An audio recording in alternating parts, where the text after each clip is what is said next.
Let's begin with a question that might haunt you until the stars burn out. What if everything you know, everything you see, everything you think is real, is just a thin veil over something far greater, deeper, eternal? Not just another layer of existence, but a realm beyond dimension, beyond time, beyond even the concept of beyond. I'm not just talking metaphors here. I mean it literally. We're going to explore something most people aren't ready to hear. But I believe you are. You're not here by accident. There's a reason your soul brought you to these words, to this moment. Deep down, you've always felt it, that tugging sensation in your heart, that whisper in your dreams, that eerie knowing that there's more than the everyday hustle, more than birth and death, more than even the stars spinning in the sky. You're about to remember something ancient, something buried beneath lifetimes of noise. Let's talk about the first spiritual power that exists beyond all dimensions, the power of inner flame recognition. This isn't just a poetic term. This is the moment you realize that the core of your being is not your thoughts, not your emotions, not even your soul. It is something prior to all of that. A flame that has no shape, no color, no sound, but burns eternally. Most people walk through life without ever noticing this flame. It's not hidden, it's just ignored. Why? Because we're trained, almost hypnotized, to look outward, to chase, to accumulate, to think the truth is out there. But the first great shock of awakening is discovering that the vastness of the entire universe is already inside you. Not metaphorically, literally. The same intelligence that designs galaxies, that orchestrates the dance of atoms, is the same force that breathes your breath. Have you ever just stopped and asked, who is it that's aware of my thoughts? Try it, right now. Not what am I thinking, but who is it that's aware that I'm thinking? Don't answer too fast. Sit in that question. Let it punch through you like a bell tolling in a stone temple. That awareness, that's the flame. That's the first spiritual power. Everything else is born from that. But here's the twist. The moment you recognize that flame, the illusion of reality begins to crack. You start to see that what you thought was solid, your job, your relationships, even your body, is just a flickering image projected onto the screen of infinite consciousness. You've been watching shadows on the wall, mistaking them for the source. But now, you've turned around. You've glimpsed the fire. This power is subtle. It will not scream for your attention. It will not beg. It will wait. But once you taste it, even for a second, the hunger for truth becomes unstoppable. It's like a silent revolution inside your soul. You begin to feel that nothing outside of you can satisfy you ever again, because the real treasure is always within. You begin to walk differently, speak differently. You're no longer seeking approval, validation, or control. You're remembering. You're returning. And that brings us to the second power, the power of transcendent observation. Click subscribe to this channel to get more profound spiritual lesson. This power is the ability to witness everything, your thoughts, emotions, actions, even your suffering, without attachment. Imagine standing on a mountaintop, watching the storm rage in the valley below. You are not the storm. You are the witness. This power is not passive or weak. It is the most radical form of strength. Because when you observe without attachment, you stop feeding the illusion. You stop being dragged by every passing mood, every fear, every story your mind creates. Have you ever caught yourself mid-thought and realized, this isn't even me? This is just programming. That's transcendence. That's you stepping off the hamster wheel of karmic cycles and saying no more. You can still feel emotions, but they don't control you. You can still have thoughts, but you're not enslaved by them. You start to see life like a film. You're in it, but you're not of it. But here's where it gets wild. When you master this power, life becomes fluid. Reality bends. Because you're no longer reacting, you're creating. You're no longer a puppet of energy, you are the source of it. People start to notice. They'll say things like, "There's something different about you," that something is presence, true presence. The rarest energy in the world, and that's the third power, the power of timeless presence. Let me ask you something and don't rush your answer. When was the last time you were completely, utterly present, not thinking of the past, not worrying about the future, just here, now? Can you even remember? Most people's minds are like time machines, constantly flipping between regret and anxiety. But presence, real presence, is when time stops. Literally. You enter eternity, not metaphorically. You feel it. Sounds become richer, colors deepen. Your breath becomes sacred. You're no longer living life. Life is living through you. This power is not about sitting cross-legged in silence for hours. You can be present while walking, while eating, while laughing with a friend. It's not about what you do, it's about how you do it. With awareness, with aliveness, with sacred attention. When you're truly present, you realize something shocking. That 99% of your suffering doesn't come from the moment, it comes from your mind's story about the moment. The moment itself is neutral. It's your interpretation that tortures you. But presence cuts through all that. It brings you back to the simple, raw, electric now. And in the now, there is no fear, no past, no future, just being. And here's where the journey begins to turn cosmic. Because once you taste presence, you begin to feel something behind it. Something watching even your presence. Something ancient. And that brings us to the fourth power, which we'll go into next. But before we continue, I want to ask you something. Don't answer with your mind. Answer with your being. If you could drop every identity you've ever clung to, your name, your job, your beliefs, your memories, what would be left? Who would you be? Sit with that. Breathe with that. Because in the next part, we're going to dive into the most mysterious forces in the universe, energies that don't just exist in this world, or the next, but in dimensions that have no name, no form, no edge. What if I told you that everything you encounter, every person, every moment, every joy and pain isn't just happening to you, but for you, that the entire universe is a mirror, perfectly crafted to reflect your own consciousness back at you. That behind every smile, every heartbreak, every coincidence, there is a silent intelligence whispering, "Look deeper. This is you." This is the fourth spiritual power beyond all dimensions, the power of reflected infinity.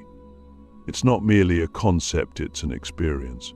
A radical inner realization that nothing is separate, that the boundaries between me and you, this and that, are illusions born of limited perception. When you awaken to this power, you begin to recognize that the universe is not something outside of you. It is within you. In fact, it is you, not in an abstract way. Literally, you are the dreamer and the dream, the question and the answer, the observer and the observed. Have you ever locked eyes with someone and for a split second felt like you were staring into a version of yourself? Or stood before a mountain or an ocean or a thunderstorm and felt something ancient stir within you? That's the mirror, not metaphor, not poetry. That's the real thing. The universe is constantly showing you parts of yourself you've forgotten, rejected, or buried. Your anger, reflected. Your compassion, reflected. Your confusion, your wisdom, your fear, your light, they all return to you through the people and circumstances you encounter.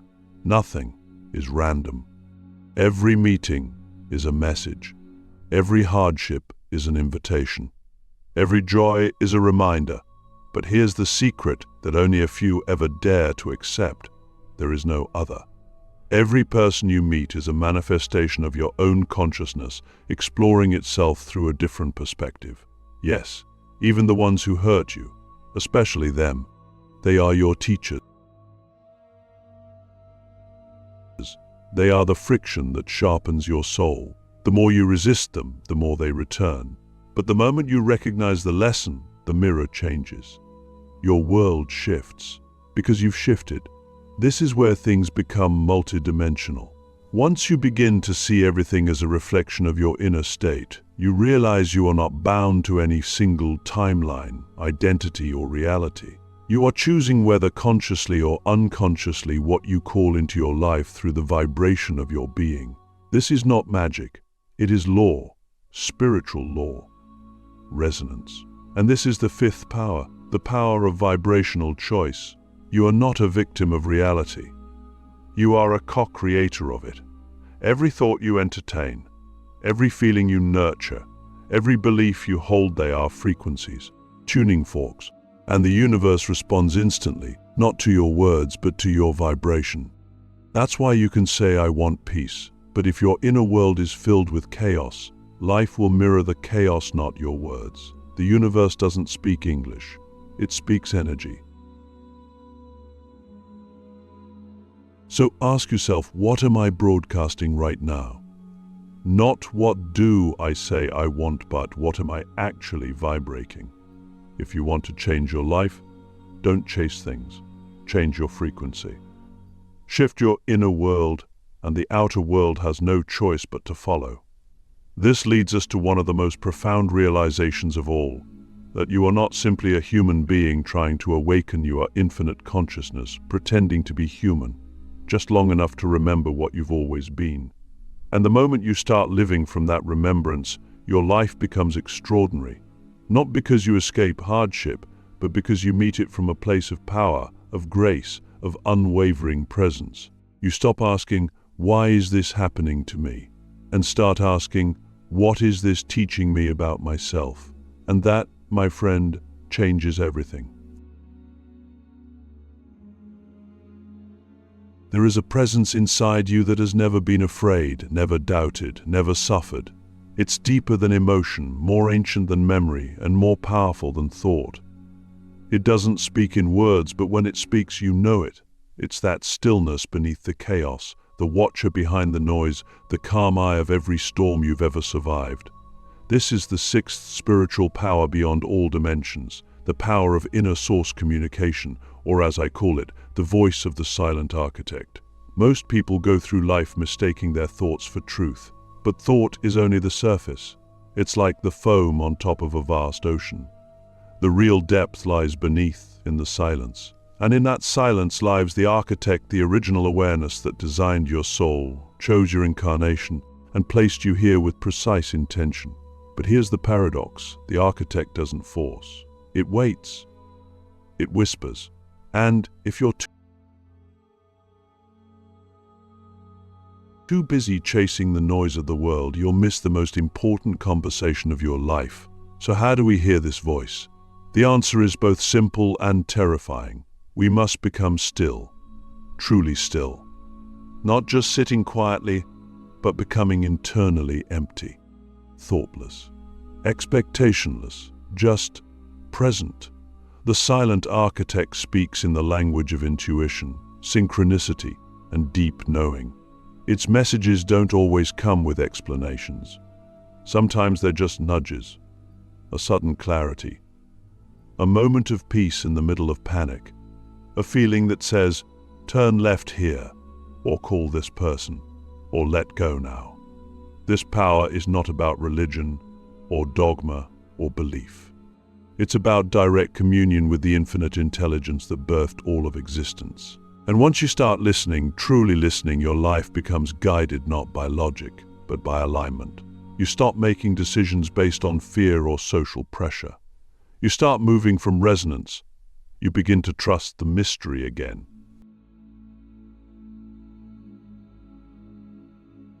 But here's the deepest truth. The architect isn't separate from you. It is you, the you that existed before you had a name. The you that will remain after the body falls away. It is the aspect of your being that sees all timelines at once, that knows your highest path, that never forgets who you are. It doesn't need fixing. It doesn't need improving. It simply needs remembering. Ask yourself, When was the last time I truly trusted my inner voice, without questioning it, without needing proof? That's not easy. We've been trained to doubt ourselves, to outsource our truth, to silence our intuition in favor of logic.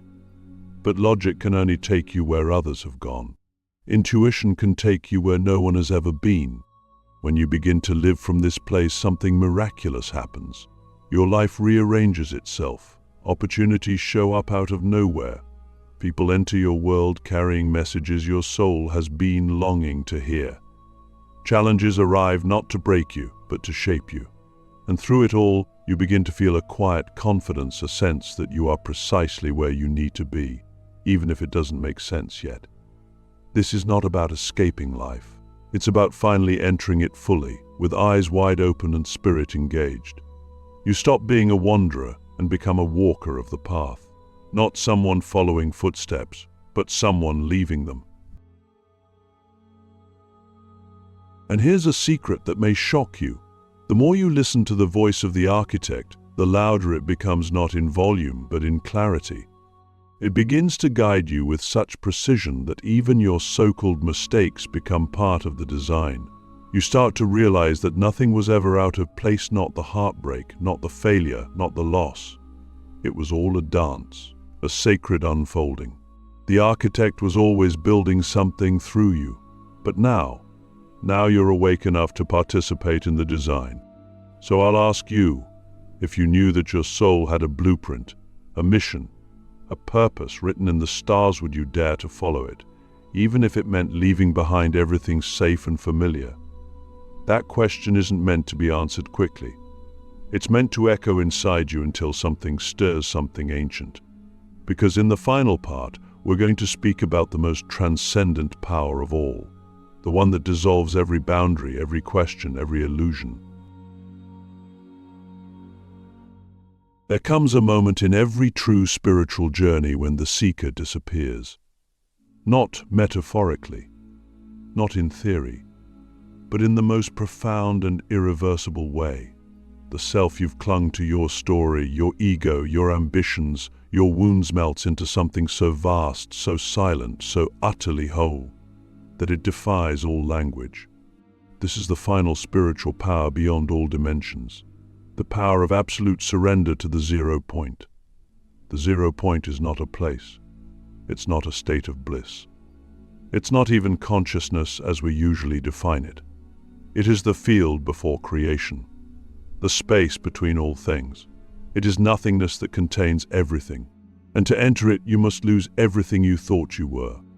Every identity, every belief, every attachment, even to the idea of awakening. You don't arrive at the point by striving. You arrive by dying, not physically, but existentially. You fall inward until there's nowhere left to go. And then you vanish. And yet, you've never been more alive. In that moment, you realize that you are not a soul having a human experience. You are not even a spark of the divine. You are the divine.